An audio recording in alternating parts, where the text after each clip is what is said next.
சமையல் பார்க்கலாம் வாங்க. வழக்கம் போல் சுட சுட சோறு தான். ஆனால் இன்னைக்கு சமைச்சாச்சுங்க. வழக்கம் போல் சிம்பிள் சமையல், பட் நார்மல்.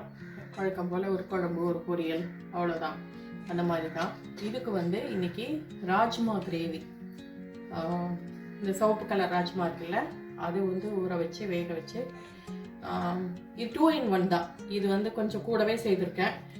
நைட்டுக்கு சப்பாத்திக்கும் இதையே வச்சுக்கலாம்னு வச்சுக்கோங்களேன். அந்த மாதிரி முக்கால்வாசி நீங்கள் இந்த மாதிரி பிளான் பண்ணிக்கிட்டிங்கன்னா, சாம்பார் வைக்கிற அன்னைக்கு நைட்டுக்கு இட்லி தோசை, குருமா வைக்கிற அன்னைக்கு நைட்டு சப்பாத்தி, இந்த மாதிரி பிளான் பண்ணிக்கிட்டிங்கன்னா உங்களுக்கு வந்து வேலை ஈஸியாக இருக்கும்.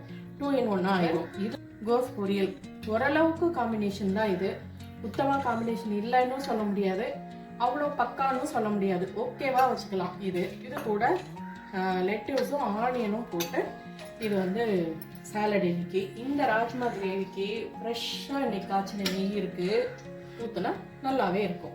அவ்வளோதான். இது கூட ரசம் இருக்குது, தயிர் இருக்குது, அவ்வளோதாங்க இன்னைக்கு சமையல். இந்த வீடியோ உங்களுக்கு பிடிச்சிருந்துச்சுன்னா லைக் பண்ணுங்கள், ஷேர் பண்ணுங்கள், கமெண்ட் பண்ணுங்கள். புதுசாக பார்க்குறீங்கன்னா சப்ஸ்கிரைப் பண்ணிக்கோங்க. தேங்க்ஸ் ஃபார் வாட்சிங். பாய்.